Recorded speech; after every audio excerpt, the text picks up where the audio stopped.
Michael Jackson didn't wear the white glove because it looked cool.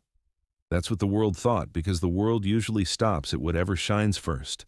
But long before it became an icon, long before fans copied it and magazine covers turned it into myth, the glove meant something much quieter and much sadder.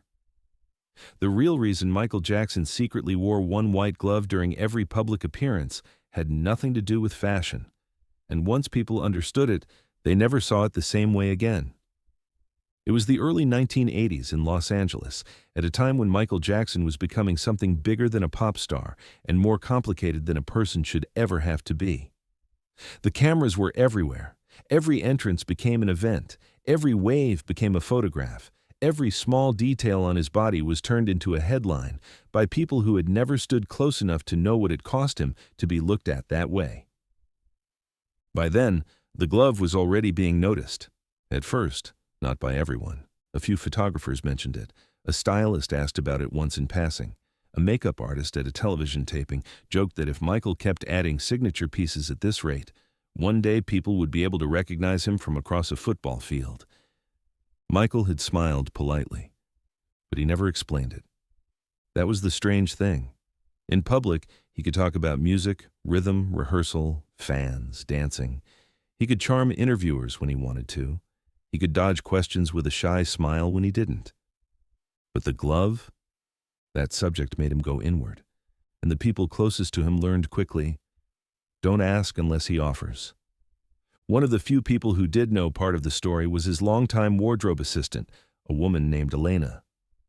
Elena had worked around enough stars to know the difference between image and armor. Some people wore clothes to stand out. Some wore them to disappear in plain sight. Michael, she noticed, often did both at once. One afternoon before a televised appearance in 1983, Elena was laying out wardrobe options across a long table: black loafers, fitted jackets, silk shirts, narrow belts, costume jewelry, backup socks, emergency thread kits. Michael was due on set in under 40 minutes. The room was quiet except for hangers clicking softly against the rack. Michael walked in late, not dramatically late, just delayed in the way famous people get delayed because the world keeps reaching for them. He looked tired, not physically exhausted, though that too, more like someone who had spent all morning being watched. Elena held up two gloves. One was brighter, newer, almost too clean. The other had been worn enough to fit like memory. "This one?" she asked gently.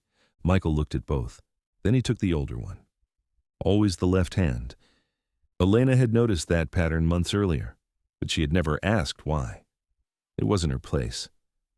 Still, that day, something about Michael's face made the silence feel heavier than usual. "You know," Elena said carefully, not looking directly at him, "people think it's just style." Michael gave a small smile in the mirror. "That's easier," he said. Elena adjusted a cuff. "Easier than what?" Michael didn't answer right away. He slid the glove onto his hand, finger by finger, smoothing it at the wrist the way some people straighten a tie before they go into court. Then he looked at his reflection, not admiring, not vain, studying. Finally, quietly, he said, "Easier than telling them I was tired of being examined." Elena stopped moving. She met his eyes in the mirror. He wasn't joking. He wasn't even really talking to her. It sounded more like a sentence he had been carrying around for a long time and had finally let slip. Michael lifted the gloved hand and turned it slightly under the light. "It gives them one thing to stare at," he said, "so they stop staring at everything else." That sentence stayed with Elena, because suddenly the glove didn't sound like fashion at all. It sounded like a diversion, like mercy, like a small, sparkling shield. The truth was, by that point in his life, Michael had become deeply aware of how brutal people's eyes could be. Cameras freeze, but people do worse. They compare, they speculate, they zoom in, they assign meaning to features as if a face were public property. Michael felt all of it. A pimple became a rumor. A tired expression became a scandal. A bandage became a theory. Even silence became something people tried to translate. He was still young, but he had already learned that once the world decides your body belongs to them, they stop asking permission before discussing it. And somewhere in the middle of that pressure, The glove had been born. Not all at once. Not as some master plan. The first version was simpler, a piece worn during rehearsal because of a small skin issue on his hand. Then someone said it looked distinctive. Then a photographer caught it. Then fans noticed. Then the meaning started drifting away from him and toward the public. But privately, the glove remained what it had always been, a way to choose where the eye landed. A week later, Michael was booked for a major public appearance at an awards event in downtown Los Angeles. It was one of those nights where every hallway was crowded with publicists, reporters, flower arrangements, and people pretending to be calm while scanning for famous faces. Backstage, the atmosphere had that strange award show energy. Too much perfume, too many teeth, too many people laughing one note too high. Michael stood near a side mirror while a hairstylist made final adjustments. His jacket was perfect. His posture was composed. The glove shone under the backstage bulbs like something the cameras had already fallen in love with.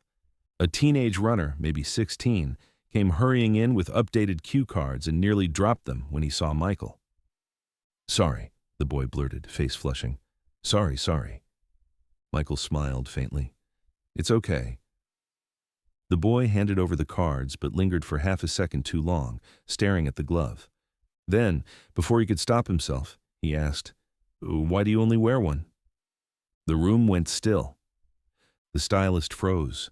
The publicist in the corner gave the boy a look that clearly meant, "You just made a mistake." But Michael didn't get angry. He looked at the boy, really looked at him, and saw what everyone else had missed. Not rudeness, curiosity, honest, unpolished teenage curiosity. Michael turned his gloved hand palm up and regarded it for a moment like he was deciding whether to tell the truth. Then he said something no one else in the room expected. "Because one is enough." The boy blinked. Enough for what? Michael's smile faded into something gentler. "To remind me," he said. The boy frowned slightly. "Of what?" Michael hesitated. Then, in a softer voice, he said, "That I get to choose what becomes part of me." The kid didn't fully understand. How could he? Most people in that room didn't either, but Elena, standing near the wardrobe rack, did. Because the glove wasn't just about attention. It was about control. When the world took too much, the glove gave Michael one small decision back. One chosen image, one boundary, one visible thing that belonged to him before it belonged to anybody else. That night, as Michael stepped onto the red carpet, the flashbulbs exploded exactly where he knew they would, toward the glove, toward the hand, toward the sparkle. And for a brief moment, it worked. The cameras chased the shine, not the tiredness in his face, not the tension in his jaw, not the details he didn't want turned into public entertainment. Just the glove. And that was enough. Months passed. The glove became iconic. People copied it. Kids wore sequined versions to talent shows. Impersonators turned it into costume. Magazine writers called it genius branding. Fashion columns tried to decode it as if it were calculated pop architecture. Michael let them. Because once the myth became big enough, it protected the truth. Then, one evening, much later, after a rehearsal had run long and most of the crew had gone home, Michael sat alone at the edge of the stage in an empty venue while a cleaning team worked quietly in the aisles. The house lights were dim. The stage smelled like dust and electricity. In the distance, somebody was testing a mop bucket wheel that squeaked every third turn. Elena came to collect wardrobe pieces left near a monitor and found Michael just sitting there, one leg bouncing lightly, the gloved hand resting on his knee. He looked smaller in empty spaces, less like a symbol, more like a son, more like a boy who had grown up inside too much noise. Elena didn't say anything at first. She just folded a jacket slowly. After a while, Michael lifted his hand slightly and looked at the glove again. "Funny," he said quietly. Elena glanced over. "What is?" Michael smiled, but sadly. "People think it made me stand out," he said. "But really," he let the sentence hang. Elena waited. Michael looked out over the empty seats and finished it. "It helped me hide." That was the sentence, the one that explained everything. Not hide as in vanish, hide as in survive, hide as in redirect the gaze just enough to breathe, hide as in choose one glittering symbol so the rest of him could remain unwritten for one more night. And once you understood that, the glove never looked the same again. It wasn't just style. It was strategy.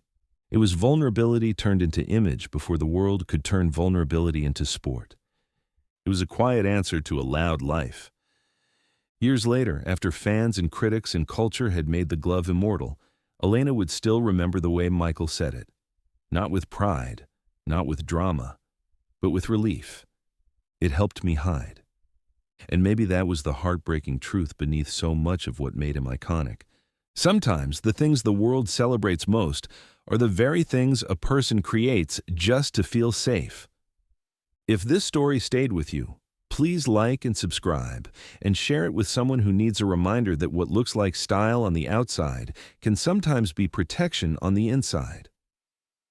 Have you ever realized that something iconic meant something much more personal than people understood? Tell us in the comments and hit the notification bell for more untold documentary-style stories from the world of music.